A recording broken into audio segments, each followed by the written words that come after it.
সামাজিক যোগাযোগের মাধ্যমে ভালো খবরই এগিয়ে আছে।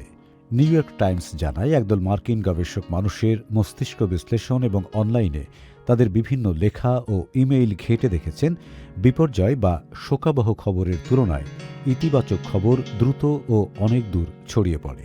এসব যোগাযোগের ক্ষেত্রে মানুষের মধ্যে ইতিবাচক সংবাদের বিনিময় বেশি হয়ে থাকে। গবেষক জোনা বার্গার বলেন, গণমাধ্যমগুলো দুঃসংবাদ প্রচারের মাধ্যমে পাঠক, দর্শক, শ্রোতা কাছে টানতে চায়।